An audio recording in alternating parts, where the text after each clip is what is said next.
देश के अंदर भी देखो तो लंबा हो जाएगा विषय। मुझे भी आपसे विनम्रता से क्षमा भी मांगना है कि मेरे पास कल से आज तक का समय था, लेकिन मैं कल उपस्थित नहीं हो पाया। मैं आज ही समय मिला क्योंकि मैं कल से एक हमारे यशस्वी प्रधानमंत्री के नेतृत्व में कुछ अलग ही चमत्कार होते रहते हैं। जो हमने 4 जून को रिजल्ट पाया था भारत सरकार के विजय का, वो हरियाणा ने और परचम लहराया, उसका आनंद हमारे सबके सामने था।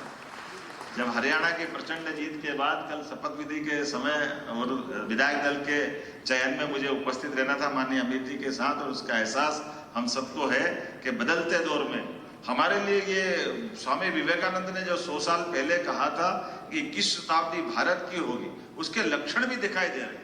दुर्भाग्य से कुछ बातों को मैं दोहराना नहीं चाहूंगा, अन्यथा आपको सबको ध्यान में आएगा।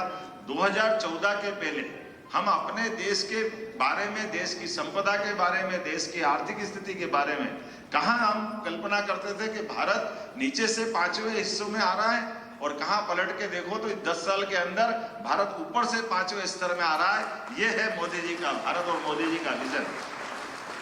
कदम कदम पर हर साल होने वाले मंत्रिमंडल के, भारत सरकार के एक ऐसे प्रधानमंत्री मनमोहन सिंह थे जिनका अपना शैक्षणिक, उनकी अपनी उन्नति, बाकी चीजों का अनुभव कितने प्रकार का उनका सब प्रकार की चीजों में था। गवर्नर रहे, वित्त मंत्री रहे, प्रधानमंत्री 2-2 बार रहे, सबको लेके चलने वाले, बड़े विनम्र। लेकिन मंत्रिमंडल के अंदर कभी कोयला घोटाला हो रहा, कभी स्पेक्ट्रम घोटाला हो रहा, मंत्रिमंडल के ऊपर भी जिनका नियंत्रण नहीं, ऐसे मौन रहने से क्या फायदा। आज करके देखे, ये है भारत सरकार और ये नरेंद्र मोदी का शासन करने का तरीका। भारत की प्रगति को आगे बढ़ाने में तो कितने प्रकार से कीर्तिमान बना रहे हैं, लेकिन पारदर्शिता में भी उतना ही ध्यान रख रहे हैं, शुचिता में भी उतना ही ध्यान रख रहे हैं, देश को आगे बढ़ाने में भी उतना ही ध्यान दे रहे हैं। ये हमारी एक एक नीतियों को लेकर के, मैं अभी हाल ये बैठे बैठे जब बैठा आया था तो मेरा ध्यान गया, शायद आप लोगों का भी ध्यान गया होगा। ये यहाँ से वहां तक जितने अधिकारी बैठे हैं, सबके यहाँ पे सफेद फूल रखे, मेरे पास पीले फूल रखे, और हमारे पीएस के पास पीले भी रखे और लाल भी रख दिए। मैं इसका कारण ढूंढ रहा था कि ये कारण क्या हो सकता है, तो मुझे पुरानी फिल्म का गाना याद आ गया, पानी रे पानी तेरा रंग कैसा, जिसमें मिला उसके तो सरकार तो हमेशा रहेगी, ये उसका प्रतीक है।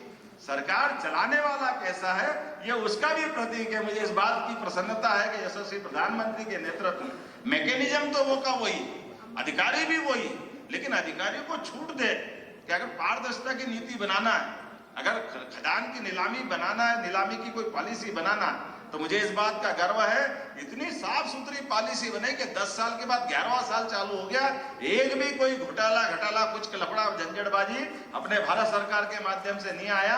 और ग्रोथ कैसी हो रही, प्रगति कैसी हो रही, किस किस प्रकार से हो रही, कभी कल्पना कर सकते क्या।